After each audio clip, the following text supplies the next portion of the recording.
Bismillahirrahmanirrahim. Assalamualaikum warahmatullahi wabarakatuh. Salam sejahtera bagi kita semua. Shalom, Om Swastiastu, Namo Buddhaya, selalu kebajikan. Yang terhormat, Dr. Johar Arifin, SPTMP, selaku dosen pengampu mata kuliah genetika, dan teman-teman kelas C semua yang senantiasa berbahagia. Pertama-tama, marilah kita panjatkan puji dan syukur kepada Allah Subhanahu wa Ta'ala karena telah memberikan rahmat, kesehatan, dan keselamatan sehingga kita dapat berkumpul pada kegiatan presentasi kali ini.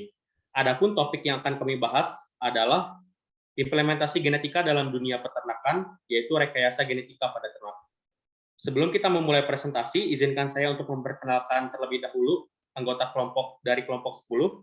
Yang pertama ada saya sendiri, Faisal Ramadan, selaku moderator, dan selanjutnya ada Radi Wiradika dengan NPM akhir 157, kemudian ada AA Yoga Hermahera dengan NPM akhir 190, ada Nazla Nadifah dengan NPM akhir 322, dan Alisa Salsabila dengan NPM 324.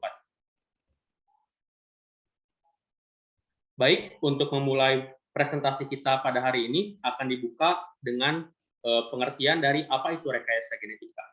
Rekayasa genetik atau rekombinan DNA merupakan kumpulan teknik-teknik eksperimental yang memungkinkan peneliti untuk mengisolasi, mengidentifikasi, dan melipat gandakan suatu fragmen dari materi genetika atau yang sering kita kenal dengan DNA dalam bentuk murninya. Baik, selanjutnya ada fungsi dari rekayasa genetika yang akan disampaikan oleh Alisa. Kepada Alisa, saya persilahkan. Oke, selanjutnya ada fungsi dari rekayasa genetika. Jadi pemanfaatan teknik genetika di dalam bidang pertanian maupun peternakan diharapkan dapat memberikan sumbangan, baik dalam membantu memahami mekanisme-mekanisme dasar proses metabolisme maupun dalam penerapan praktisnya. Seperti misalnya untuk pengembangan tanaman-tanaman pertanian maupun hewan-hewan ternak dengan sifat unggul. Untuk tujuan ini dapat dilakukan melalui pengklonan atau pemindahan gen-gen menjadi sifat-sifat ekonomis penting. Guys, maaf.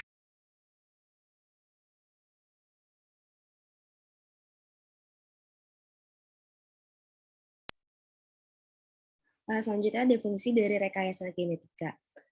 Fungsinya adalah pemanfaatan teknik genetika di dalam bidang pertanian maupun peternakan diharapkan dapat memberikan sumbangan, baik dalam membantu memahami mekanisme-mekanisme dasar proses metabolisme maupun dalam penerapan praktisnya. Seperti misalnya untuk pengembangan tanaman-tanaman pertanian maupun hewan-hewan ternak dengan sifat yang unggul. Untuk tujuan ini dapat dilakukan melalui pengklonan atau pemindahan gen-gen menjadi sifat-sifat ekonomis yang penting pada hewan maupun tumbuhan. Pemanfaatan klon-klon DNA sebagai marker atau penanda di dalam membantu meningkatkan efisiensi seleksi dalam program pemuliaan. Sutarno 2002. Selanjutnya ada keunggulan rekayasa genetik. Keunggulan rekayasa genetik adalah mampu memindahkan materi genetik dari sumber yang sangat beragam dengan ketepatan tinggi dan terkontrol dalam waktu yang lebih singkat. Melalui proses rekayasa genetika ini telah berhasil dikembangkan berbagai organisme maupun produk yang menguntungkan bagi kehidupan manusia. Baik, selanjutnya akan dilanjutkan oleh rekan saya. Silakan. Baik, selanjutnya ialah mengenai teknologi. Teknologi khusus yang digunakan dalam rekayasa genetik meliputi teknologi DNA. Rekombinan yaitu pembentuk kombinasi materi genetik yang baru dengan cara penyisipan molekul DNA ke dalam suatu vektor, sehingga memungkinkannya untuk terintegrasi dan mengalami perbanyakan di dalam suatu sel organisme lain yang berperan sebagai sel inang. Di sini pun ada manfaat. Yang pertama ialah mengurangi biaya dan meningkatkan penyediaan sejumlah besar bahan yang sekarang digunakan di dalam pengobatan, pertanian, dan industri. Yang kedua, mengembangkan tanaman-tanaman, pertanian, dan hewan peternakan yang bersifat unggul. Dan yang ketiga ialah menukar gen dari satu organisme kepada organisme lainnya sesuai dengan keinginan manusia. Menginduksi sel untuk membuat bahan-bahan yang sebelumnya tidak pernah dibuat, dan lain sebagainya. Enggak, selanjutnya.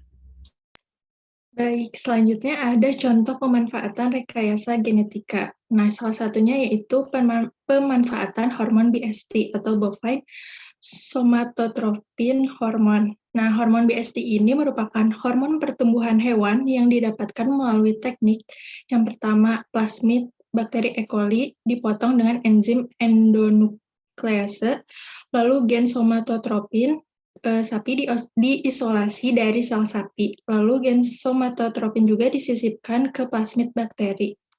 Selanjutnya, bakteri yang menghasilkan bovine somatotropin ditumbuhkan dalam tangki fermentasi. Bovine somatotropin diambil dari bakteri dan dimurnikan. Nah, hormon ini dapat memicu pertumbuhan dan meningkatkan produksi susu. Hormon BST ini dapat mengontrol laktasi atau pengeluaran susu pada sapi dengan meningkatkan jumlah sel-sel kelenjar susu. Selain itu, hormon BST ini dapat berpengaruh pada ukuran ternak hingga 2 kali lipat ukuran normal. Nah, selanjutnya ada prinsip dan teknik dasar rekayasa genetika. Nah, ada pun beberapa metode yang sering digunakan dalam teknik rekayasa genetika, yaitu meliputi penggunaan vektor, cloning, PCR, dan seleksi, screening, serta analisis rekombinan. Nah, ada pun langkah-langkah dari rekombinasi genetik meliputi yang pertama, identifikasi gen yang diharapkan, lalu pengenalan kode DNA terhadap gen yang diharapkan, lalu pengaturan ekspresi gen yang sudah direkayasa, dan pemantauan transmisi gen terhadap keturunannya. Selanjutnya akan dijelaskan oleh rekan saya. Baik, selanjutnya ini merupakan lanjutan ya dari prinsip dan juga teknik dasar daripada rekayasa genetika. Berikut ini ada beberapa penerapan rekayasa genetika pada beberapa jenis hewan.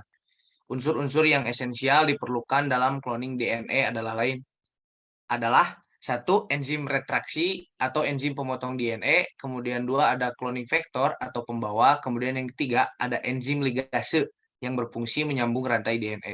Boleh di next. Adapun proses-proses dasar dalam cloning DNA meliputi satu, pemotongan DNA atau DNA organisme yang diteliti dan DNA faktor. Kemudian yang kedua, ada penyambungan potongan-potongan atau fragmen DNA organisme dengan DNA vektor menggunakan enzim ligase. Yang ketiga, ada transformasi rekombinan DNA vektor ditambah DNA sisipan ke dalam sel bakteri Escherichia coli. Kemudian yang keempat, ada seleksi atau screening untuk mendapatkan klon DNA yang diinginkan. Nah, selanjutnya mungkin boleh Faisal. Baik, terima kasih kepada teman-teman yang telah mempresentasikan materinya. Di akhir ada kesimpulan dari materi yang telah kami sampaikan tadi, yaitu rekayasa genetika adalah suatu kemajuan di bidang iptek yang sangat bermanfaat untuk meningkatkan tingkat fungsional dari suatu makhluk hidup atau organisme. Rekayasa genetika sangat baik digunakan asalkan masih dalam batas kewajaran manusia yang masih bisa dimengerti dengan akal pikiran manusia. Rekayasa genetika dapat digunakan untuk memperbaiki kerusakan dan merupakan alat untuk melakukan pembaharuan yang sangat efisien jika digunakan dengan tepat. Boleh di next. Ini merupakan daftar pustaka yang menjadikan sumber kami membuat PPT pada presentasi kali ini. Baik, terima kasih kepada teman-teman semua atas atensinya. Jika ada yang ingin ditanyakan, boleh teman-teman mengirimkan pertanyaan di kolom komentar, dan apabila ada yang ingin disarankan juga, boleh teman-teman kirimkan di kolom komentar. Sekian presentasi dari kelompok 10. Mohon maaf bila ada kesalahan.